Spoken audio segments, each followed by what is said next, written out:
Continuing on with our journey of adding fractions, today we're going to talk about adding fractions with uncommon denominators. As you can tell by the example I have below, we're adding 1/2 plus 1/4. Now these have the same numerator, but they do not have the same denominator. And because of that, we can't simply say, oh, 1 plus 1 is 2, and 2 plus 4 is 6. That's not correct. That is the absolute wrong way to add fractions with uncommon denominators. Just like when we had common denominators, we need to have the same denominator if we are going to add them together. But how can we do that? Well, let's find out. So as we can see here from the models, we have 1/2 and we have 1/4. This is one piece out of 2. This is one piece out of 4.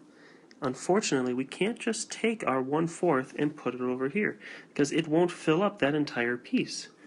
And if I take this piece and put it over there, well, it's not going to fit in one piece either. It's going to fit in 2 pieces. So what we need to do is find a common denominator between 2 and 4. Now, I'm not going to go through the process of that because I already have a video that you can go back and look at for how to find a common denominator. But by using that process, I know that between the denominators of 2 and 4, we have a common denominator of 4. So I could say that, oops, I don't want red. I could say that both fractions can be written out of 4. This will stay 1/4 because we're not changing anything.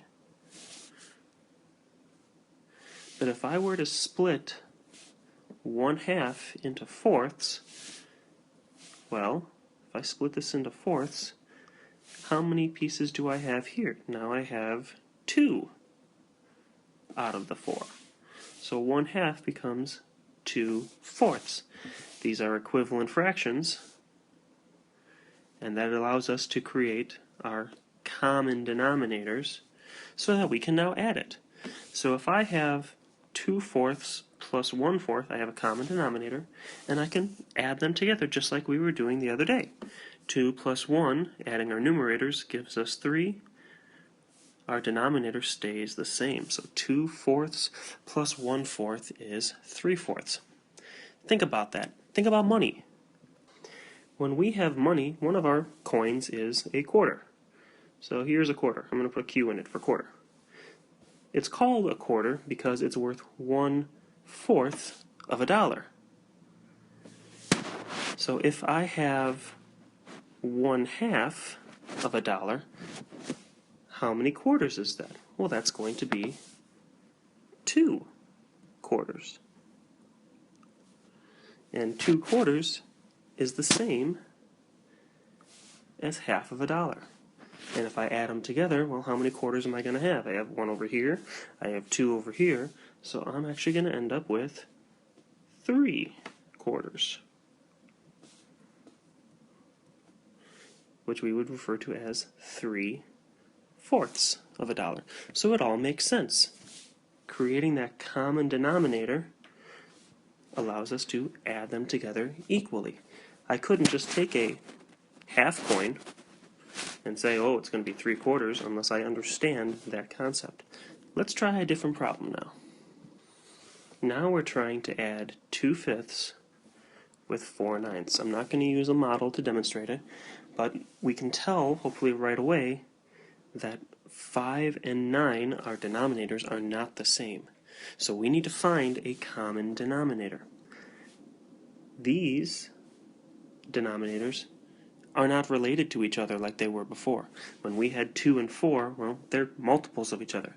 5 and 9 are not related.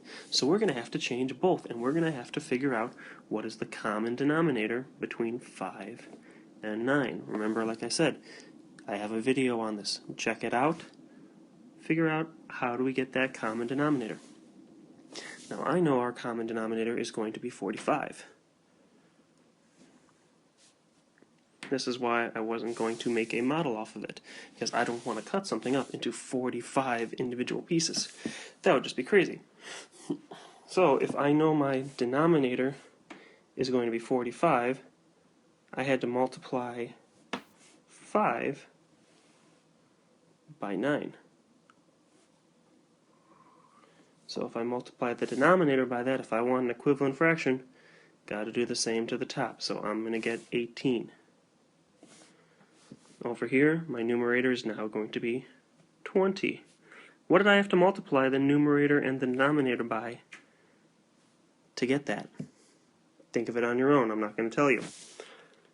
Now, once we add them together, 18 plus 20 gives me 38. And our denominator still stays the same at 45. So it works out. Alright, let's try one more. See if you can figure this out on your own before I work through it. Alright, here we have 2/6 plus 3/9. To start off with, think about what common denominator am I going to have between 6 and 9. Remember, we want to try to find the smallest denominator possible, but there are multiple ones if you don't choose the smallest. So pause the video. What do you think the smallest common denominator between 6 and 9 is? Well, if you've paused the video and thought about it, hopefully you came up with 18. 18 is the smallest common denominator that 6 and 9 have. You might have also come up with 36 or 54.